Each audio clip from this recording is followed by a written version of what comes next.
নূহ আলাইহিস সালাম আউয়ালু রাসূলিন বুইসা ইলা আহলিল আরদ। সাইয়েদনা আদম আলাইহিস সালাম এবং ইদ্রিস আলাইহিস সালামের পরে আল্লাহ তাআলা নূহ আলাইহিস সালামকে পৃথিবীর সর্বপ্রথম রাসূল করে এই পৃথিবীতে প্রেরণ করেছেন এবং আল্লাহ তাআলা ওনাকে বলেছেন আবদান শাকুরা, মানে হচ্ছে অ্যান অবিডিয়েন্ট সার্ভেন্ট অফ আল্লাহ। আল্লাহ তাআলার একজন কৃতজ্ঞ বান্দা হিসেবে আল্লাহ তাআলা কালামুল্লাহ মাজিদে নূহ আলাইহিস সালামকে এই উপাধি দিয়েছিলেন। পাশাপাশি তিনি হচ্ছেন উলুল আজমি মিনার রসুল, অর্থাৎ ৫ জন নবীকে আল্লাহ তাআলা কুরআনুল কারীমে দৃঢ় প্রত্যয়ী বা দৃঢ়চেতা রাসূল হিসেবে ঘোষণা করেছেন। নূহ আলাইহিস সালাম হচ্ছেন তাদের মধ্য থেকে অন্যতম। সাউদার্ন ইরাকের একটি শহরে, যেটি কুফা শহরের নিকটবর্তী একটি শহর, এমন একটি শহরে আল্লাহ তাআলা নূহ আলাইহিস সালামকে নবী হিসেবে প্রেরণ করেছিলেন। সাইয়েদনা আদম আলাইহিস সালাম থেকে শুরু করে নূহ আলাইহিস সালাম পর্যন্ত টানা ১,০০০ বছর পর্যন্ত পৃথিবীতে শিরকের সূচনা বা উৎপত্তি হয়নি।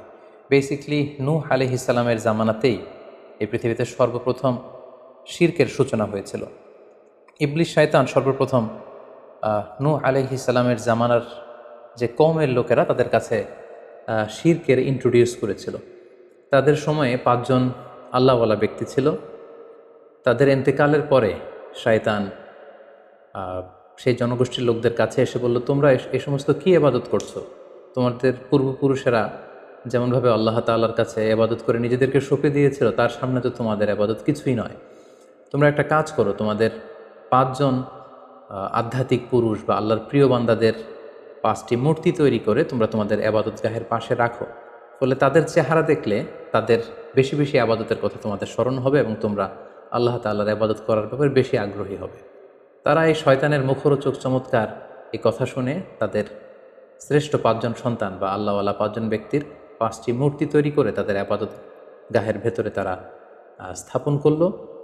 এবং আসলেই তারা যখন এই ৫ জন ব্যক্তিদের মূর্তির দিকে তাকাতো, তাদের আল্লাহ তাআলার ইবাদতের কথা তাদের স্মরণ হতো, ফলে তারা আল্লাহ তাআলার বেশি বেশি ইবাদত করতে লাগলো। এই জেনারেশন এভাবেই বেশি বেশি আল্লাহ তাআলার ইবাদতের মধ্য দিয়ে তারা পার করতে লাগলো। কিন্তু পরবর্তী জেনারেশন যখন আসলো, শয়তান তাদের কাছে এমনভাবে কুমন্ত্রণা বা টেম্পটেশন দিল, ফলে ওই প্রজন্ম তারা আল্লাহ তাআলার এক আল্লাহর ইবাদতকে ভুলে গিয়ে এই ৫ জন শ্রেষ্ঠ আল্লাহর ওয়ালির মূর্তির সামনে দাঁড়িয়ে সেখানেই তারা মানত করতে শুরু করলো এবং এক আল্লাহর ইবাদত বাদ দিয়ে সেই মূর্তিগুলোর ইবাদত শুরু করে দিল। এভাবেই সাইয়েদনা নূহ আলাইহিস সালামের জামানাতে সর্বপ্রথম শিরকের সূচনা হয়। পবিত্র কালামুল্লাহ মাজিদে আল্লাহ তাআলা এই ঘটনাটি এভাবে উল্লেখ করেছেন যে নূহ আলাইহিস সালামের জামানায় যারা নেতৃত্ব স্থানীয় ছিল, তারা সাধারণ লোকদেরকে উদ্দেশ্য করে বলতো, ওয়াকালু লা তাযারুন্না আলিহাতাকুম ওয়ালা তাযারুন্না ওয়াদ্দাম ওয়ালা সুওয়াআ ওয়ালা ইয়াগুসা ওয়া ইয়াউকা ওয়া নাসরা।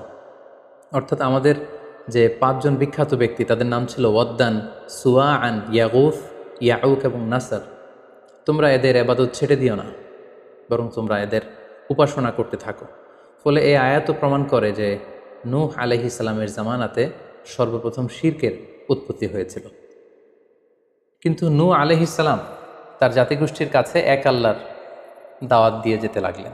তিনি বলতে আরম্ভ করলেন, ইয়া কওমি আবুদুল্লাহ মা লাকুম মিন ইলাহিন গায়রুহু আফালা তাত্তাকুন। হে আমার জাতিগোষ্ঠীর লোকেরা, হে আমার জনগোষ্ঠীর লোকেরা, তোমাদের কি হলো? তোমরা কেন এক আল্লাহর ইবাদত করছো না? তোমরা কি আল্লাহকে ভয় পাও না? এবং তিনি বললেন যে আল্লাহ তাআলা আমাকে তার বাণী বাহক হিসেবে, প্রেরিত রাসূল হিসেবে তোমাদের কাছে পাঠিয়েছেন। এই যে আমি তোমাদেরকে তাওহীদের বা এক আল্লাহর ইবাদতের দিকে দাওয়াত দিচ্ছি, এজন্য তো আমি কোনো পারিশ্রমিক তোমাদের কাছে চাচ্ছি না, বরং তোমরা যেভাবে শিরক করে যাচ্ছ, এক আল্লাহ ছাড়া মূর্তির পূজা করে যাচ্ছ, ইন্নী আখাফু আলাইকুম আযাব ইয়াউমিন আযীম, আমি তোমাদের উপর কঠিনতম আযাব আসার আশঙ্কা করছি। সো তোমরা শিরক ছেড়ে দিয়ে, মূর্তি পূজা ছেড়ে দিয়ে, পৌত্তলিকতা ছেড়ে দিয়ে এক আল্লাহ তাআলার ইবাদতের দিকে ফিরে আসো। নূহ আলাইহিস সালাম যখন তার জাতিগোষ্ঠীর লোকদের কাছে তাওহীদের দাওয়াত বা এক আল্লাহর ইবাদতের দাওয়াত দেয়া শুরু করলেন, তার জাতির লোকেরা, তার কওমের লোকেরা নানা ধরনের টাল বাহানা, অজুহাত এবং বিভিন্ন ধরনের যুক্তি তারা স্থাপন করতে শুরু করলো। তাদের প্রথম যুক্তি ছিল যে, হে নূহ, কেন আমরা তোমার দাওয়াতে সাড়া দেব? কারণ সমাজের নিম্ন শ্রেণীর লোকেরা হচ্ছে তোমার অনুসারী। আরাদিলুনা বাদিয়ার রাই ওমা নারাকা ইত্তাবাআকা ইল্লাল্লাযীনা হুম আরাদিলুনা বাদিয়ার রাই। কারণ আমরা দেখতে পাচ্ছি সমাজের লো ক্লাসের যারা লোকজন, নিম্ন শ্রেণীর লোকজন, নিম্ন পেশার লোকজন, এরাই হচ্ছে তোমার ফলোয়ার। তোমরা আগে এই সমস্ত লোকদেরকে তোমার আশপাশ থেকে সরাও, তখন আমরা তোমার এ দাওয়াতকে গ্রহণ করব। তাদের আরও একটি যুক্তি ছিল যে তুমি এই নিম্ন শ্রেণীর লোকদেরকে নিয়ে সমাজে ইনফ্লুয়েন্সিয়াল হতে চাচ্ছ, ইয়াতাফাদ্দালু আলাইকুম। এই নূহ হচ্ছে জেলে সমাজ, কৃষক সমাজ, এই সমস্ত নিম্ন শ্রেণীর লোকদেরকে নিয়ে এই সমাজের মধ্যে একটা ইনফ্লুয়েন্স ক্রিয়েট করে সে আমাদের উপর সুপিরিয়র হতে চাইছে। এটা ছিল তাদের আরেকটা যুক্তি।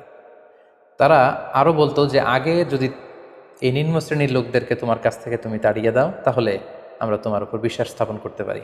নূহ আলাইহিস সালামের এই কথার জবাবে তিনি বলেছিলেন, ওমা আনা বিতরিদিল্লিযিনা আমানু, অর্থাৎ যারা আল্লাহ তাআলার উপর বিশ্বাস স্থাপন করেছে, যদিও তারা নিম্ন শ্রেণীর হয়ে থাকে, কি করে আমি তাদেরকে তাড়িয়ে দিতে পারি। তাদের আরও একটি যুক্তি ছিল যে তুমি আমাদের মতো মানুষ, দেখতে তো তুমি আমাদের মতো মানুষ, তুমি খাচ্ছ, যাচ্ছ, ঘুমাচ্ছ, ঘুরে বেড়াচ্ছ, বাজারে যাচ্ছ, ক্রয় বিক্রয় করছো, আমাদের মতো মানুষ হয়ে তুমি কেমন করে রাসূল হতে পারো? তুমি যে রাসূল, কি করে আমরা বিশ্বাস করব? কেন আকাশ থেকে ফেরেশতারা এসে বলে দিয়ে যায় না যে তুমি রাসূল? তাহলে তো আমরা ফেরেশতাদেরকে দেখলে আমরা আস্থা পেতে পারি এবং নিশ্চিত হতে পারি যে আসলেই তুমি আল্লাহর পাঠানো রাসূল। এবং তারা পাশাপাশি আরও বলতো যে আমাদের পূর্বপুরুষরা তো এই সমস্ত মূর্তিরই পূজা করেছে, তাহলে কি তুমি বলতে চাইছো এরা ভ্রান্ত ছিল? সর্বশেষে তারা বলতে আরম্ভ করলো যে নূহ, তুমি হচ্ছে মিথ্যাবাদী, পাগল এবং ভ্রান্ত, আমরা আমাদের অবস্থানে অটল থাকব। এভাবে সাইয়েদনা নূহ আলাইহিস সালামের তাওহীদের যে দাওয়াত তিনি তার সমাজে ছড়িয়ে দিচ্ছিলেন, তারা ডিরেক্টলি এই একত্ববাদের দাওয়াতকে তারা প্রত্যাখ্যান করলো, রিজেক্ট করলো। কিন্তু নূহ আলাইহিস সালাম তিনি হাল ছাড়েননি। তিনি টানা 950 বছর তার জাতিগোষ্ঠীর লোকদের কাছে তিনি এক আল্লাহর দাওয়াত দিয়ে যেতে লাগলেন।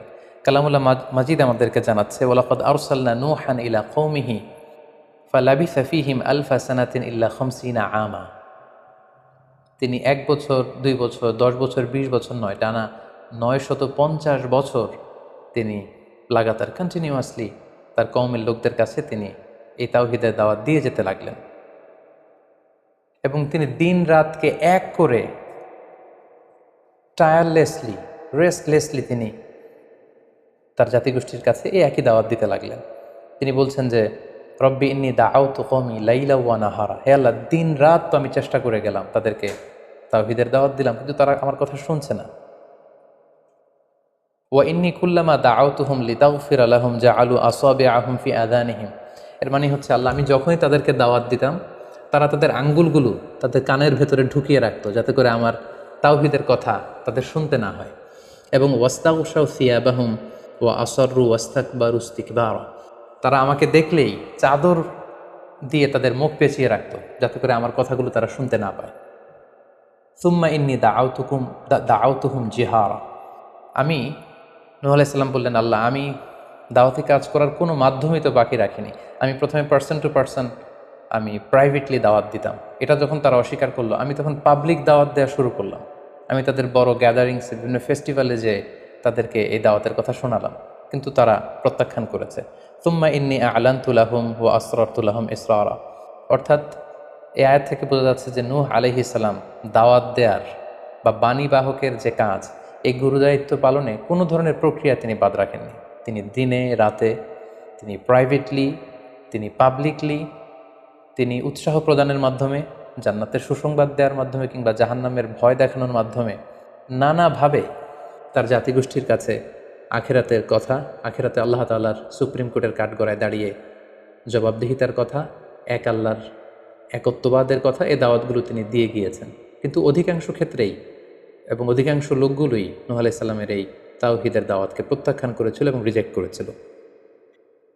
এভাবে নূহ আলাইহিস সালাম যখন দাওয়াত দিয়ে যেতে লাগলেন, তার কওমের লোকদের মধ্য থেকে ফাইনাল যে রেসপন্সটি এসেছিল সেটি হচ্ছে, ক্বালু লা ইন লাম তানতাহি ইয়া নূহ লা তাকুনান্না মিনাল মারজুমিন। হে নূহ, অনেক হয়েছে, এবার তুমি থামো। তুমি যদি এই দাওয়াত দেয়া বন্ধ না করো, তাহলে আমরা তোমাকে স্টোনিং করে, পাথর মেরে, প্রস্তর নিক্ষেপ করে দুনিয়া থেকে বিদায় করে দেব। এবং তারা এও বলল যে ক্বালু ইয়া নূহ ক্বাদ জাদালতানা ফাআকসারতা জিদালানা। অনেক হয়েছে, তুমি অনেক আর্গুমেন্ট আমাদের সাথে দিয়েছো, অনেক তর্ক বিতর্ক তোমার সাথে হয়েছে, এবার থামো। ফাআতিনা বিমা তাইদুনা ইন কুনতা মিনাস সাদিকিন। তুমি যে আযাবের ভয় দেখাচ্ছ, পারলে সেটা দেখো। তুমি আমাদেরকে বলছো যে আমরা যদি এক আল্লাহর ইবাদত না করি, আমরা যদি পৌত্তলিকতা না ছাড়ি, তাহলে আল্লাহ তাআলা আযাব দিয়ে আমাদেরকে ধ্বংস করে দিবে। পারলে সেই ধ্বংসলীলা তুমি আমাদের সামনে নিয়ে আসো, পারলে সেই শাস্তি দেখাও তুমি যদি সত্যবাদী হয়ে থাকো। এবার নূহ আলাইহিস সালাম তাদের এ ধরনের অ্যাটিটিউড দেখে অনেকটা হতাশ হলেন। তিনি তাদের কাছে কোনো প্রতিদান চাইছেন না, তাদের কল্যাণের জন্যই, তাদেরকে জাহান্নামের আগুন থেকে বাঁচার জন্যই তিনি 950 বছর ডেডিকেট করে দিলেন তাদের দাওয়াতি কাজে। কিন্তু তারা যখন এই দাওয়াতি কাজে সাড়া দিচ্ছে না, অবশেষে হতাশ হয়ে নূহ আলাইহিস সালাম আল্লাহকে দোয়া করলেন, আল্লাহ ফাফতাহ বাইনি ওয়া বাইনাহুম ফাতহান, আমি আর পারছি না, আপনি এবার এসপার ওসপার করে দিন, আপনি একটা ফয়সালা করে দিন। অবশেষে তিনি বদদোয়া করে বসলেন, তাদের উপর অভিশাপ দিয়ে ফেললেন, কার্ডস করে বসলেন। তিনি বললেন, রাব্বি লা তাযার আলাল আরদি মিনাল কাফিরিনা দাইয়ারা, হে আল্লাহ, আপনি এমন আযাব পাঠান, আযাব দিয়ে আপনি কাফিরদের আন্ডা বাচ্চা কাউকে আপনি অবশিষ্ট রাখবেন না, পুরো কাফির সমাজ, মুশরিক সমাজকে আপনি আযাব দিয়ে ধ্বংস করে দেন। যদি আপনি তাদেরকে বাঁচিয়ে রাখেন তাহলে তারা বিশ্বাসীদেরকেও সংক্রামিত করবে এবং তাদের অনাগত প্রজন্ম তারা পাপাচারী হয়ে এই পৃথিবীতে তারা ফাসাদ সৃষ্টি করবে। নূহ আলাইহিস সালাম যখন এরকম বদদোয়া করলেন, আল্লাহ তাআলা নূহ আলাইহিস সালামের এই অভিশাপ বা বদদোয়াকে কবুল করলেন এবং তিনি নূহ আলাইহিস সালামকে জানিয়ে দিলেন, নূহ, তোমার কথা মতো আমি এবার এটার একটা শেষ দেখে ছাড়বো এবং আমি পৃথিবীতে আযাব পাঠাবো। সে আযাবটি হচ্ছে ভয়ঙ্কর ধরনের বন্যা হয়ে যাবে গোটা পৃথিবীতে, মহাপ্লাবন ঘটবে। সো সে প্লাবন থেকে বাঁচার জন্য ওয়াসনা ইল ফুলকা বিআইউনিনা ওয়া ওয়াহিনা, অর্থাৎ হে নূহ, তুমি আমার গাইডেন্স বা আমার পাঠানো দিক নির্দেশনা অনুযায়ী তুমি বিশাল একটি নৌকা বানাও বা কিস্তি বানাও বা বিশাল একটি জলতরী বা নৌযান বানাও, যাতে করে এই মহাপ্লাবন থেকে বাঁচার জন্য তুমি বিশ্বাসীদেরকে নিয়ে এই নৌযানে, এই কিস্তিতে, জাহাজে বা এই জলতরীতে, এই নৌকাতে তোমরা আশ্রয় নিতে পারো। আল্লাহ তাআলার পক্ষ থেকে এই আদেশ যখন আসলো, সাইয়েদনা নূহ আলাইহিস সালাম বিশ্বাসীদেরকে নিয়ে বিশাল এক জলতরী বা নৌকা বা বিশাল এক জাহাজ তিনি তৈরি করলেন। নূহ আলাইহিস সালামের কওমের মুশরিক লোকেরা যখন এই জাহাজ বা নৌকা বানাতে দেখলো, তারা হাসাহাসি শুরু করে দিল। কোরআন বলছে, ওয়া কুল্লামা মাররা আলাইহি মালাউম মিন কওমিহি সাখিরু মিন, তারা যখনই নৌকা বানানো, এই কিস্তি বানানো, এই বিশাল জলতরী বানাতে দেখলো, তারা ঠাট্টা বিদ্রুপ করলো। তারা বলল, নূহ, এই মরুভূমির মাঝখানে কোথায় তুমি এই নৌকা চড়াবে? তোমরা যেহেতু নৌকা বানাচ্ছ, পারলে একটা সাগরও বানিয়ে নাও, যাতে করে তোমাদের এই নৌকাকে, এই জাহাজকে তোমরা ভাসাতে পারো। সাইয়েদনা নূহ আলাইহিস সালাম এবং বিশ্বাসীরা আল্লাহ তাআলার উপর অটল থেকে আল্লাহ তাআলার দেয়া দিক নির্দেশনা অনুযায়ী তারা বিশাল নৌকা তৈরি করে ফেললেন। এ পর্যায়ে আল্লাহ তাআলা নূহ আলাইহিস সালামকে জানালেন যে মহাপ্লাবনের জন্য নূহ তুমি অপেক্ষা করতে থাকো এবং এই প্লাবনটা হবে 40 দিন লম্বা, 40 days long, and the entire wall will be drastically flooded. গোটা বিশ্বের এমন কোনো জায়গা থাকবে না, আনাচে কানাচে গোটা বিশ্বটা এই মহাপ্লাবনের আওতায় এসে পৃথিবীর সব প্রাণীগুলো মারা যাবে। সো তুমি কি করে বুঝবে যে আমি কখন এই মহাপ্লাবন পৃথিবীতে দিচ্ছি? সেটার একটা সাইন হচ্ছে, তুমি যখন চুলার ভেতর থেকে ফুরফুর করে কলকল করে পানি বেরোতে দেখবে, তখনই বুঝবে যে সে টাইমটা চলে এসেছে। তখন তুমি হাত্তা ইদা জা আমরুনা বা ফারাত তান্নুর, চুলার ভেতর থেকে আগুনের পরবর্তীতে, আগুনের বিপরীতে পানি ছুটতে আরম্ভ করবে, তখনই বুঝবে যে সেই সময়টা চলে এসেছে, মহাপ্লাবনের সময়টা একেবারে ঘনিয়ে এসেছে। কুল নাহমিল ফিহা মিন কুল্লি যাওজাইনি ইসনাইন, তখন তুমি সমস্ত বিশ্বাসী বান্দাবান্দিদেরকে, যারা তোমার ফলোয়ার, যারা একত্ববাদী বিশ্বাসী, তাদেরকে নিয়ে সেই নৌকায় তুমি আরোহণ করবে এবং প্রতিটি প্রাণী থেকে জোড়ায় জোড়ায়, অর্থাৎ ম্যাসকুলিন অ্যান্ড ফ্যামিনিন, নারী পুরুষ জোড়ায় জোড়ায় তুমি নিয়ে সেই নৌকাতে আরোহণ করবে। কারণ এই মহাপ্লাবনটা এত ভয়ঙ্কর মহাপ্লাবন হবে, ফলে পৃথিবীতে কেউ বেঁচে থাকবে না এবং তোমরাই হবে নেক্সট জেনারেশন, এবং তোমাদের থেকেই পৃথিবী আবার নতুন করে সভ্যতা বিনির্মিত হবে এবং তোমাদের থেকে নতুন করে পৃথিবীর সব প্রাণীকুল আবার নতুন করে বংশবিস্তার শুরু হবে। আল্লাহ তাআলার এই গাইডেন্স অনুযায়ী নূহ আলাইহিস সালাম অপেক্ষা করতে লাগলেন যে কখন চুলার ভেতর থেকে কলকল করে পানি বেরোয়। হঠাৎ করে তিনি একদিন দেখতে পেলেন যে চুলার ভেতর থেকে পানি বেরোচ্ছে। তিনি সমস্ত বিশ্বাসীদেরকে নিয়ে এবং বিভিন্ন প্রাণীকুল থেকে জোড়ায় জোড়ায় নারী পুরুষ দুই ধরনের জেন্ডারকে একত্রিত করে নিয়ে তিনি আল্লাহ তাআলার নামে সেই নৌকার মধ্যে আরোহণ করলেন এবং আল্লাহ বললেন, ওয়াকাল আরকাবু ফিহা বিসমিল্লাহি মাজরেহা ওয়া মুরসাহা ইন্না রাব্বি লাগফুরুর রাহিম। আল্লাহ বললেন, তোমরা যখন আরোহণ করবে, তোমরা আল্লাহর নামে আরোহণ করবে, অর্থাৎ বিসমিল্লাহ বলে আরোহণ করবে। কারণ তোমাদের এই নৌকার, এই জাহাজের গতি এবং স্থিতি এটা হবে আল্লাহর নামে। এটা এটার সেইলিং বা অ্যাঙ্করিং, এটার পানির উপরে ভেসে চলা এবং এটার নোঙর ভেরানো সবটাই হবে আল্লাহ তাআলার নামে। এবং আল্লাহ তাআলার আদেশ অনুযায়ী নূহ আলাইহিস সালাম সবাইকে নিয়ে সেই নৌকায় আশ্রয় নিলেন। কোরআন আমাদেরকে জানাচ্ছে, ওহিয়া তাজরি বিহিম ফি মাউজিন খাল জিবাল। গোটা বিশ্বব্যাপী এমন ভয়ঙ্করভাবে আকাশ থেকে ঝুম বৃষ্টি নাজিল হলো, জমিন তার ভেতরে থাকা পানিগুলোকে উপরে উদ্গীরণ করে দিতে লাগলো, উপর থেকে পানি, নিচ থেকে পানি, ফলে গোটা বিশ্বে এক মহাপ্লাবনের পরিস্থিতি তৈরি হলো।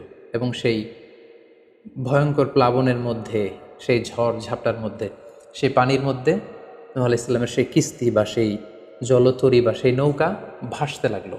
কোরআন বলছে যে ফি মাউজিন কাল জিবাল, বিশাল পাহাড় সম ঢেউয়ের মধ্যে নূহ আলাইহিস সালামের তরী আল্লাহর নামে ভাসতে আরম্ভ করলো এবং আল্লাহর নামে নূহ আলাইহিস সালাম সেই তরী ভাসিয়ে দিলেন।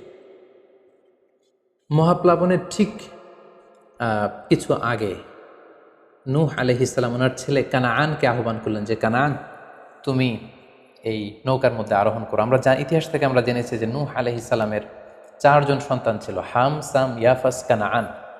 এই 4 জন সন্তানের মধ্যে 3 জন ঈমান এনেছে, শুধু কানাআন ছাড়া। নূহ আলাইহিস সালাম কানাআনকে বললেন, কানাআন ইয়া বুনাইয়া ইরকাব মাআনা, হে আমার প্রিয় সন্তান, তুমি নৌকায় ওঠো, আল্লাহর কাছে তওবা করো। কিন্তু কানাআন নূহ আলাইহিস সালামের এই আহ্বানের প্রত্যুত্তরে তিনি বলেছিলেন, আমি নৌকায় উঠবো না, সাআওয়ি ইলা জাবালিন ইয়াসিমুনি মিনাল মা, আমি পাহাড়ের চূড়ায় যেয়ে দাঁড়াবো, পাহাড় আমাকে পানি থেকে বাঁচাবে, কারণ এই বন্যার পানি তো পাহাড় পর্যন্ত পৌঁছতে পারবে না। নূহ আলাইহিস সালাম বললেন, ক্বালা লা আসিমাল ইয়াউমা মিন আমরিল্লাহ ইল্লা মার রাহিম, হে কানাআন, আজকে আল্লাহর এই গজব থেকে, এই আযাব থেকে, এই মহাপ্লাবন থেকে বাঁচানোর কেউ নাই, কেউ তোমাকে বাঁচাতে পারবে না। পাহাড় তোমাকে আজকে সুরক্ষা দিতে পারবে না, বাঁচাতে পারবে না, আজকে বাঁচানোর কেউ নেই, তুমি তাড়াতাড়ি উঠে আসো এখানে। কিন্তু নূহ আলাইহিস সালামের ছেলে কানাআন অস্বীকৃতি জ্ঞাপন করলো। কোরআন বলছে, ওয়াহালা বাইনাহুমাল মাউজু ফাকানা মিনাল মুগরাকিন, বাবা আর ছেলের মধ্যে যখন এ ধরনের কথা চলছিল, হঠাৎ করে বিশাল এক সাগরের ঢেউয়ের ধাক্কা এসে নূহ আলাইহিস সালামের সন্তান কানাআনকে পানির মধ্যে ডুবিয়ে দিল। তাহলে এই আয়াত থেকে বুঝলাম কানাআন যারা ডুবে গিয়েছিল তাদের অন্তর্ভুক্ত হয়েছিল। এবং মজার ব্যাপার হচ্ছে, নূহ আলাইহিস সালামের স্ত্রীও এই মহাপ্লাবন থেকে বাঁচতে পারেনি। সেও ঈমান না আনার কারণে যারা ধ্বংস হয়েছিল, যাদের সলিল সমাধি হয়েছিল মহাপ্লাবনের পানির মধ্যে, নূহ আলাইহিস সালামের স্ত্রীও সেখানে নিহত হয়েছেন। এখন একটি প্রশ্ন এসে দাঁড়ায়, সেটি হচ্ছে যে এটা কি একটা গ্লোবাল ডিজাস্টার ছিল কিনা? এটা কি ইরাকের সেই সাউদার্ন পার্টেই শুধু এই বন্যাটা হয়েছিল, না গোটা বিশ্বব্যাপী হয়েছিল? এ নিয়ে ঐতিহাসিকদের মধ্যে অনেক ধরনের মতামত পাওয়া যায়। তবে একটা বড় সংখ্যক ঐতিহাসিক মুআররিখুন তারা বলেছেন যে ইট ওয়াজ এ গ্লোবাল ডিজাস্টার। এই ফ্লাড, এই বন্যাটা ছিল গোটা বিশ্বব্যাপী। কারণ আল্লাহ তাআলা কোরআনে বলেছেন, নূহ আলাইহিস সালামের বদদুয়ার কথা বলেছেন। নূহ আলাইহিস সালাম বলেছেন যে, রব্বি লা তাযার আলাল আরদি মিনাল কাফিরিনা দাইয়ারা, হে আল্লাহ, এই জমিনে একজন কাফিরকেও আপনি বাঁচিয়ে রাখবেন না। সো এই আর্দ শব্দটা প্রমাণ করে তিনি গোটা বিশ্বের দিকে ইঙ্গিত করেছেন।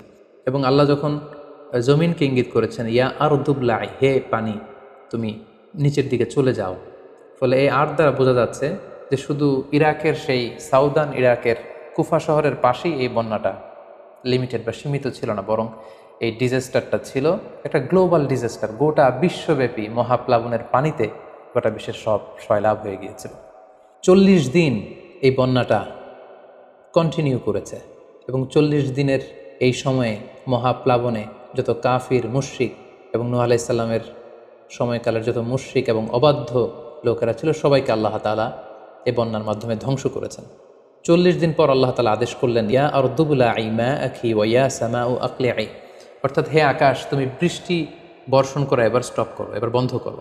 এবং জমিনকে বললেন, জমিন তুমি যে মাটির ভেতর থেকে পানি বের করছিলে, এই পানি বের করা বন্ধ করে তুমি ভূপৃষ্ঠের উপরে থাকা পানিগুলোকে গিলে ফেলো। ওয়াগীদাল মা, ফলে আল্লাহ তাআলার আদেশের সাথে সাথে পানি বর্ষণ এবং পানি জমিনের ভেতর থেকে বের হয়, এটা বন্ধ হলো। ওয়াস্তাওয়াত আলাল জুদি, নূহ আলাইহিস সালামের এই বিশাল জলতরী বা কিস্তি বা নৌকা জুদি পাহাড়ে যেয়ে থামল। জুদি পাহাড়ে এই তরীর নোঙর ভিড়ল। এখন জুদি পাহাড়টা কোথায়? কিছু কিছু ঐতিহাসিকরা বলেছেন যে ইরাকের মোসেল শহরে একটি বিশাল মাউন্টেন রেঞ্জ রয়েছে, সেই পাহাড়ের একটা অংশের নাম হচ্ছে জুদি পাহাড়। কোনো কোনো ঐতিহাসিকগণ বলেছেন এই জুদি পাহাড়টি আর্মেনিয়াতে অবস্থিত। অনেক ঐতিহাসিকগণ মত প্রকাশ করেছেন যে এটি ইরাকেও নয়, এটি আর্মেনিয়াতেও নয়, বরং এটি তুরস্কের একটি পাহাড়। এবং তারা বিশাল বড় একটি নৌকার খণ্ড দিয়ে ঐতিহাসিকভাবে অনেকেই প্রমাণ করতে চেয়েছেন যে নূহ আলাইহিস সালামের সেই কিস্তির কিছু অংশ আজও সেই পাহাড়ের মধ্যে রয়ে গিয়েছে। সেই জুদি পাহাড়ে যখন এই নৌকাটি ভিড়ল, আল্লাহ তাআলা তখন নূহ আলাইহিস সালামকে আদেশ করলেন, ইহবিত বিসালামিন মিন্না, তুমি এবার শান্তির সাথে সেফলি সাউন্ডলি তুমি এবার সেই জুদি পাহাড়ে তোমরা নামো। ও বারাকাতিন আলাইক, তোমাদের উপর আমার পক্ষ থেকে বারাকা ব্লেসিং থাকবে। ও আলা উম্মামিম মিম্মা মাআক, এবং তোমার সাথে যারাই আছে সবার জন্য আমার পক্ষ থেকে ব্লেসিং থাকবে। এবং এই বিশাল মহাপ্লাবন থেকে যে আমি তোমাদেরকে বাঁচিয়ে দিয়েছি, শুকরিয়া স্বরূপ তোমরা সবাই পড়ো আলহামদুলিল্লাহ। ফাকুলিল হামদুলিল্লাহ। কোরআন বলছে যে তারা সবাই আল্লাহর প্রশংসা করে সেখান থেকে নেমে আসলো এবং নূহ আলাইহিস সালামকে আল্লাহ তাআলা শিখিয়ে দিলেন, নূহ এবার তুমি পড়ো রব্বি আনজিলনি মুনজালান মুবারাকান ওয়া আনতা খায়রুম মুনজিলিন, অর্থাৎ হে আল্লাহ, আপনি এমন জায়গায় আমাদেরকে অবতরণ করুন যে জায়গাটা আমাদের জন্য কল্যাণকর, কারণ আপনিই তো উত্তম অবতরণকারী। ফলে নূহ আলাইহিস সালামের সাথে যারা ছিল বিশ্বাসীরা, তারা এবং তার সাথে প্রাণীকুলের মধ্য থেকে যারা ছিল সবাইকে নিয়ে নূহ আলাইহিস সালাম এই জমিনে বন্যা পরবর্তী মহাপ্লাবন পরবর্তী সময়ে তিনি সবাইকে নিয়ে এই জমিনের মধ্যে আবার নেমে আসলেন। ফলে ঠিক ওই সময়টাতে পৃথিবীতে আর কোনো কাফের, কোনো মুশরিক, কোনো পৌত্তলিক ছিল না, বরং তখন এটা ছিল, it was very fresh and pure monotheist generation, একত্ববাদী একটা প্রজন্ম। ফলে এখানে ঠিক ঠিক ওই সময়টাতে পৃথিবীতে আর কোনো কাফির মুশরিক আর ছিল না। আমরা আমাদের আলোচনার শুরুর দিকে বলেছিলাম যে নূহ আলাইহিস সালামের 4 জন ছেলে ছিল, হাম, সাম, ইয়াফাস এবং কানাআন। এবং ঐতিহাসিকভাবে এটা ঐতিহাসিক বিভিন্ন ধর্মগ্রন্থ থেকেও এটা প্রমাণিত যে এই 4 ছেলের মধ্য থেকে একজন ছেলে ছিল কানাআন, যে মহাপ্লাবনে মৃত্যুবরণ করেছে, এবং হাম, সাম এবং ইয়াফেস, তাদের মধ্য থেকেই মূলত গোটা বিশ্বে নতুন করে মানব সভ্যতার আবার সূচনা হয়েছে। নূহ আলাইহিস সালামের ছেলে হাম, তিনি আফ্রিকাতে তার পরিবার নিয়ে বসবাস শুরু করেন, এবং ওনার ছেলে সাম, যেখান থেকে সেমাইটিক শব্দটি আমরা বলে থাকি, ওনার ছেলে সাম তার আত্মীয় স্বজন এবং তার বংশধরদেরকে নিয়ে ধীরে ধীরে মধ্যপ্রাচ্য বা দূরপ্রাচ্যের এই এরিয়াতে পরবর্তীতে তারা বসবাস শুরু করেন। এবং ওনার ছেলে ইয়াফেস বর্তমান যে চীন বা তার আশেপাশের যে এরিয়াগুলো আছে সেখানে বসবাস শুরু করেন, এবং সেখান থেকেই মানব ইতিহাস আবার নতুন করে তার পথ চলা শুরু করলো, এবং গোটা বিশ্বে বাচ্চা রিজালান কাসীরা ওয়া নিসা, অনেক নারী পুরো গোটা বিশ্বে সেখান থেকে আবার ছড়িয়ে পড়তে আরম্ভ করলো।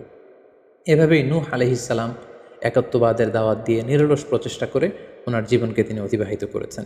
সাইয়েদনা নূহ আলাইহিস সালাম ওনার ইন্তেকালের পরে ওনাকে কোথায় কবর দেওয়া হয়েছে এ নিয়ে 2টি মত পাওয়া যায়। প্রথম মত অনুযায়ী ওনাকে মক্কাতে কবরস্থ করা হয়েছে, আরেকটি মত অনুযায়ী লেবাননের কার্ক নামে একটি এরিয়াতে, জাবালে দীর, সেই দীর মাউন্টেনের পাশে সাইয়েদনা নূহ আলাইহিস সালামকে কবরস্থ করা হয়েছে।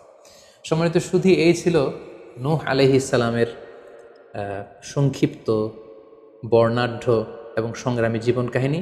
এ পর্যায়ে আমরা নূহ আলাইহিস সালামের এই স্টোরি থেকে, এই জীবনী থেকে কী ধরনের লেসন, লাইফ লেসন বা শিক্ষা আমরা পেতে পারি, যেটা আমরা আমাদের সমাজের সাথে রেলেভেন্ট করতে পারি, আমরা সে বিষয়ে সামান্য কিছু আলোচনা করব। আমরা যারা দাওয়া কাজের সাথে ইনভলভড, তাদের জন্য নূহ আলাইহিস সালামের জীবনীতে আসলে নূহ আলাইহিস সালামের দাওয়া ক্যারিয়ার থেকে নেবার মতো, শেখার মতো অনেক কিছু রয়েছে। তোর মধ্যে থেকে অন্যতম হচ্ছে যে ডাইভার্সিটি অফ দাওয়া অ্যাপ্রোচ। আমরা জানি যে আমরা যারা আল্লাহ তাআলার এই কথাগুলো, কোরআন সুন্নাহর এই মেসেজগুলো পৌঁছে দিচ্ছি, আমরাও কাইন্ডা বাণীবাহকের কাজ কিন্তু আমরা করছি। যেহেতু নবীরা নেই, তাদের অনুসৃত পথকে আমরা ধারণ করে তাদের কথাগুলো আমরা পৌঁছে দিচ্ছি। সো আমাদের দাওয়া অ্যাপ্রোচের মধ্যে ডাইভার্সিটি থাকতে হবে। আমরা যেমনি ওরালি দাওয়া কাজ করি, নবীরা ওরালি দাওয়া কাজ করতেন, মৌখিকভাবে মানুষকে দাওয়া দিতেন। এই ওরালি দাওয়ার পাশাপাশি আমরা রিটেন দাওয়ার কাজ করতে পারি, আমরা প্র্যাকটিক্যাল দাওয়া কাজ করতে পারি। অর্থাৎ প্র্যাকটিক্যাল দাওয়াটা হচ্ছে লাইভ দাওয়া। আমার কথা দেখে, আমার আচরণ দেখে, আমার ডিলিংস দেখে মানুষ ইসলামের সৌন্দর্যের প্রতি আকৃষ্ট হবে, এবং এটা খুবই ফলপ্রসূ একটা দাওয়া সিস্টেম। সো আমরা যদি নূহ আলাইহিস সালামের জীবনের দিকে তাকাই, তাহলে দেখব উনি অনেকভাবে এই দাওয়া কাজ করেছেন। উনি প্রথম পার্সন টু পার্সন টার্গেট করে তাকে একা একা বোঝাতেন। এটা যখন কাজ না করতো, প্রাইভেট দাওয়া থেকে উনি পরে সুইচ করলেন পাবলিক দাওয়াতে। কোরআন আমাদেরকে জানিয়েছে যে তার কওমের বিভিন্ন ফেস্টিভ্যালগুলোতে, সেখানকার বিভিন্ন পাবলিক গ্যাদারিংসগুলোতে, সেখানকার বিভিন্ন ক্লাবগুলোতে তিনি যে এক আল্লাহর দাওয়া তিনি সেখানে পেশ করেছেন। পাশাপাশি নূহ আলাইহিস সালাম তার সময়ের সম্ভ্রান্ত ব্যক্তিবর্গ যারা, তাদেরকে স্পেশালি তিনি দাওয়া কাজের আওতায় নিয়ে এসেছেন। এলিট সোসাইটি যারা, আমরা যদি আল্লাহ রাসূল সাল্লাল্লাহু আলাইহি ওয়াসাল্লামের দাওয়া অ্যাক্টিভিটির দিকে তাকাই তাহলে দেখব যে উনিও কিন্তু সানাদিদে কোরাইশের যারা লিডার শ্রেণী ছিল, গণ্যমান্য ব্যক্তিবর্গ ছিল, তাদেরকে তিনি স্পেশালি দাওয়া কাজ করতেন তাদের সাথে। কারণ আমরা জানি যে একটা সমাজের লিডার যদি ইসলামের পথে আসে, ফলে তার যে লক্ষ লক্ষ ফলোয়ার থাকবে তারাও তার দ্বারা ইনফ্লুয়েন্স হয়ে তারাও ইসলামের পথে চলে আসবে। এবং আল্লাহ রাসূল সাল্লাল্লাহু আলাইহি ওয়াসাল্লামের জীবনীতে আমরা দেখেছি যে কোনো গোষ্ঠীর বা কোনো কওমের বা কোনো ট্রাইবের গোত্র প্রধান যখন কালিমা পড়ে মুসলমান হয়েছে, তার দেখা দেখি গোত্রের সকল নারী পুরুষ তারাও মুসলমান হয়ে গেছে। দাওয়া কাজ আঞ্জাম দেওয়ার ক্ষেত্রে যারা এলিট সোসাইটি বা সমাজের গণ্যমান্য ব্যক্তিবর্গ যারা থাকবে, তাদেরকে দাওয়া দেওয়ার ক্ষেত্রে আমাদেরকে স্পেশাল এফোর্ট দিতে হবে। কারণ তাদেরকে যদি আমরা ইসলামের পক্ষে, সত্যের পক্ষে কনভিন্সড করতে পারি, ফলে তারা সমাজের আরও অনেক লোককে ইনফ্লুয়েন্স করে ইসলামের সুশীতল বাণীর ভেতরে নিয়ে আসতে পারবে। তো এর মানে এই নয় যারা নিম্ন শ্রেণীর বা যারা সমাজের মধ্যবিত্ত বা নিম্ন মধ্যবিত্ত যে ফ্যামিলিগুলো রয়েছে বা যে সমস্ত লোকজন রয়েছে তাদেরকে আমরা গুরুত্ব দিব না, ব্যাপারটি এমন নয়। বরং নূহ আলাইহিস সালামের ঘটনা থেকে আমরা বুঝতে পারছি যে একটা হচ্ছে মাস পিপুলদের জন্য দাওয়া, আরেকটি হচ্ছে যারা সমাজের উচ্চ শ্রেণী তাদের জন্য স্পেশালি কিছু টাইম স্পেন্ড করা, তাদেরকে আলাদাভাবে দাওয়া দেওয়া এবং অথবা তাদের উপযোগী করে দাওয়া অ্যাক্টিভিটি তাদের কাছে যদি আমরা প্রেজেন্টেশন করতে পারি, তাহলে নিঃসন্দেহে তারাও ইসলামের সৌন্দর্যের দ্বারা আকৃষ্ট হবে। নূহ আলাইহিস সালামের এই জীবন কাহিনী থেকে আমরা আরও একটি বিষয় শিখতে পারি, সেটি হচ্ছে দাওয়া কাজে কখনো হতাশ হওয়া যাবে না, নিরাশ হওয়া যাবে না এবং হাল ছাড়া যাবে না, বরং ভরসা রাখতে হবে আল্লাহর উপর। কারণ আমরা কয় বছর দাওয়া কাজ করে যাচ্ছি, আমরা কতটুকু এফোর্ট দিয়েছি, আমরা কতটুকু টাইম স্পেন্ড করেছি, আমরা কতটুকু স্যাক্রিফাইস করেছি। আমরা যদি নূহ আলাইহিস সালামের জীবনের দিকে তাকাই তাহলে দেখব যে তিনি টানা 950 বছর টানা লাগাতার তিনি তার জাতিগোষ্ঠীর কাছে দাওয়াতি কাজ করেছেন, কিন্তু তিনি নিরাশ হননি, হতাশ হননি, হাল ছেড়ে দেননি, তিনি ভরসা রেখেছিলেন আল্লাহ তাআলার উপর। সো আমরা যারা দাওয়া কাজ করছি, আমরা ইনস্ট্যান্ট ফলাফলের জন্য যেন বসে না থাকি, আমরা আমাদের দায়িত্বটুকু পালন করব। নূহ আলাইহিস সালামের এই স্টোরি থেকে আমরা আরও একটি বিষয় শিখতে পারি, সেটা হচ্ছে আমাদের কাজ হচ্ছে ইফোর্ট দেয়া, বাট এটার কমপ্লিশন, এটার রেজাল্ট আসবে আল্লাহ তাআলার পক্ষ থেকে। আরবিতে বলা হয় যে আস-সা'য়ু মিন্না ওয়াল ইতমামু মিনাল্লাহ, প্রচেষ্টা করার মালিক আমরা, সফলতা দেওয়ার মালিক হচ্ছেন আল্লাহ। আমি অনেক দাওয়াতি কাজ করছি, কিন্তু আমার দাওয়াতি কাজে কেউ সাড়া দিচ্ছে না, কেউ রেসপন্স করছে না, আমার দাওয়াতি কাজে কেউ ইসলামের প্রতি আকৃষ্ট হচ্ছে না, ইট ডাজন্ট মিন দ্যাট আমি একজন ব্যর্থ দায়ী, না, এটা কখনোই না। বরং আমি সিনসিয়ারিটির সাথে আমার সর্বোচ্চ প্রচেষ্টাটুকুন আমি করছি কিনা, সেটাই হচ্ছে দেখার বিষয়। আমার কত ফলোয়ার, আমার ডাকে কত মানুষ সাড়া দিল, এটা দেখার বিষয় না, বরং আমি আমার রোলটা প্লে করতে পারছি কিনা সিনসিয়ারিটির সাথে, এটা হচ্ছে দেখার বিষয়। এর কারণ হচ্ছে আল্লাহর হাবিব সাল্লাল্লাহু আলাইহি ওয়াসাল্লাম বলেছেন, কিয়ামতের দিন অনেক নবী দাঁড়াবে যাদের ফলোয়ার হচ্ছে হাতে গোনা অল্প কয়েকজন, মানে অল্প কয়েকজন ঈমান এনেছিল। পৃথিবীতে অনেক নবী ছিল, তারা কিয়ামতের দিন দাঁড়াবে, তার বিশ্বাসী উম্মতের সংখ্যা হচ্ছে মাত্র 2 জন। পৃথিবীতে এরকম অনেক নবী ছিল, কিয়ামতের দিন তিনি দাঁড়াবেন, তার উপর বিশ্বাস এনেছিল মাত্র একজন, মানে নবীও একজন, তার প্রতি ঈমানও এনেছে মাত্র একজন। এমনও অনেক নবী কিয়ামতের দিন আল্লাহ তাআলার দরবারে দাঁড়াবে যেই নবীর কোনো ফলোয়ার নাই, যেই নবীর কোনো বিশ্বাসী উম্মত নাই, অর্থাৎ নবী শুধু একা, তার সারা জীবনের দাওয়া কাজে কেউ তার ডাকে সাড়া দেয়নি। তার মানে কি তিনি ব্যর্থ? নেভার, কখনো না। তিনি তার দায়িত্বটুকুন পালন করেছেন, এজন্য তিনি আল্লাহ তাআলার দরবারে তিনি সফল।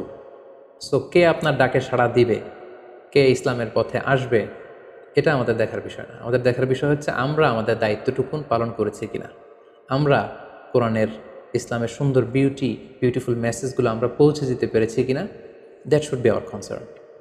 সেটাই হচ্ছে আমাদের দায়িত্ব। সূরা হুদে নূহ আলাইহিস সালামের ফলোয়ার কত ছিল এ ব্যাপারে আমরা জানতে পারি। আল্লাহ তাআলা বলছেন, ওয়ামা আমানা মাআহু ইল্লা কালিল, মানে নূহ আলাইহিস সালামের জাতিগোষ্ঠীর হাতে গোনা অল্প কিছু লোক ছাড়া তার প্রতি অন্যান্যরা ঈমান আনেনি। এই অল্প কিছু লোক, তাদের সংখ্যা কত? তাফসীর ইবনে কাসীরে এসেছে, সাইয়েদনা ইবনে আব্বাস বলেন যে কানু 80 নাফসান মিনহুম নিসাউহুম, নারী পুরুষ মিলিয়ে 80 জন। Could you imagine that? 950 বছরের দাওয়াতি ক্যারিয়ারে ওনার উপর ঈমান এনেছে মাত্র 80 জন। তার মানে প্রতি 100 বছরে অন অ্যান অ্যাভারেজ 10 জন ওনার উপর ঈমান আনেনি। কিন্তু উনি হচ্ছেন উলুল আজমি মিনার রসুল, এই মহাবিশ্বের 5 জন শ্রেষ্ঠতম নবীদের মধ্য থেকে তিনি হচ্ছেন অন্যতম। সো আমাদেরকে দেখতে হবে আমরা আমাদের দায়িত্বটুকুন পালন করছি কিনা, কতজন আমাদের ডাকে সাড়া দিল, কতজন আমাদের ফলোয়ার হলো, কতজন ইসলামের পথে আসলো কে আসলো না, সেটা আল্লাহ তাআলা নির্ধারণ করবেন। নূহ আলাইহিস সালামের জীবনী থেকে আমরা আরও যে শিক্ষাটি পাই, এবং এটি খুবই গুরুত্বপূর্ণ একটি লেসন, সেটা হচ্ছে হিদায়া অনলি বিলংস টু আল্লাহ। হেদায়েত দেওয়ার মালিক হচ্ছেন Allah. Canaan and the wife of Nuh for example, যেমন নূহ আলাইহিস সালামের ছেলে কানাআন কিংবা তার স্ত্রী, তারা কিন্তু নূহ আলাইহিস সালামের প্রতি ঈমান আনেনি। তার মানে বাবা নবী হয়ে অনেক সময় ছেলে ঈমান আনতে পারেনি, তার ভাগ্যে সেটা জোটেনি। নূহ আলাইহিস সালাম নবী ছিলেন, কিন্তু তার স্ত্রী তার প্রতি ঈমান আনেনি। এজন্য আল্লাহ তাআলা বলছেন, ইন্নাকা লা তাহদি মান আহবাবতা ওয়ালাকিন্নাল্লাহা ইয়াহদি মান ইয়াশা। হে নবী, আপনি যাকে চান তাকে আপনি হেদায়েত দিতে পারবেন না, কারণ হেদায়েত দেওয়ার মালিক আপনি নন। হেদায়েত দেওয়ার নিরঙ্কুশ একচ্ছত্র ক্ষমতা হচ্ছে শুধুমাত্র কেবলমাত্র আল্লাহ তাআলার হাতে। তিনি যাকে চাইবেন তাকে তিনি হেদায়েত দেন। আমরা চাইলেই কাউকে হেদায়েত দিতে পারবো না। নূহ আলাইহিস সালামের জীবনী থেকে আরও একটি বড় শিক্ষা হচ্ছে যে আল্লাহ তাআলা হুট করেই কাউকে আযাব দেন না বা শাস্তি পাঠান না, বরং আল্লাহ তাআলা বারবার সুযোগ দিয়ে থাকেন। অনেক সুযোগ দেওয়ার পরে, বারবার সুযোগ দেওয়ার পরেও যখন কেউ সত্যের পথে ফিরে আসে না, বরং বারবার তারা অবাধ্যতা, দাম্ভিকতা এবং বাড়াবাড়ি করে, ঠিক তখনই আল্লাহ তাআলা তাদেরকে শাস্তি দেন। আমরা নূহ আলাইহিস সালামের জাতিগোষ্ঠীর দিকে যদি তাকাই, তাহলে দেখব যে তিনি 950 বছর তাদেরকে চান্স দিয়েছেন। এত লম্বা সময় তাদেরকে সুযোগ দেওয়ার পরেও তারা সত্যের পথে ফিরে আসেনি। অতঃপর আল্লাহ তাআলা মহাপ্লাবন দিয়ে পুরো জাতিগোষ্ঠীকে ধ্বংস করে দিয়েছেন। নূহ আলাইহিস সালামের জীবনী থেকে সর্বশেষ যে শিক্ষাটি আমরা পাই, সেটি হচ্ছে সব ধ্বংস নয়। কিছু ধ্বংস আছে যেটা আবার নতুন করে সৃষ্টি করে, অর্থাৎ সৃষ্টির জন্য ধ্বংস। আমরা যদি দেখি যে আল্লাহ তাআলা এমন এক গজব পাঠালেন, এমন এক পানিশমেন্ট দিলেন, এমন এক মহাপ্লাবন দিলেন, যেটা দিয়ে গোটা পৃথিবীবাসীকে তিনি ধ্বংস করেছেন, অল্প কিছু মানুষ ছাড়া। কিন্তু আমরা যদি অন্য দিক থেকে খেয়াল করি, তাহলে দেখব যে এই ধ্বংসটি ধ্বংসের জন্য নয়, এই ধ্বংসটি ছিল নতুন করে সৃষ্টির জন্য। আমরা দেখি যে অনেক এলাকাতে অগ্নিকাণ্ড ঘটে, সেখানে হয়তো বেড়ার ঘর ছিল, টিনের ঘর ছিল, তো অগ্নিকাণ্ড ঘটার পরে সেখানে বিশাল করে বিল্ডিং তৈরি হয়। তার মানে সব ধ্বংসের জন্য নয়, কিছু ধ্বংস আছে সৃষ্টির জন্য। নূহ আলাইহিস সালামের ক্ষেত্রেও এই ধ্বংসের ব্যাপারটি ঠিক এমনই ঘটেছিল। এই ধ্বংসটা শুধু ধ্বংসের জন্য নয়, বরং কাফিরদেরকে, মুশরিকদেরকে ধ্বংস করে দিয়ে নতুন এক একত্ববাদী প্রজন্মের সূচনা যাতে পৃথিবীতে ঘটে, সেজন্য আল্লাহ তাআলা এই ধ্বংসের সূচনা করেছিলেন।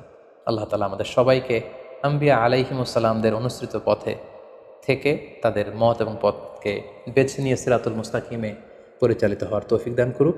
আসসালামু আলাইকুম ওয়া রাহমাতুল্লাহি।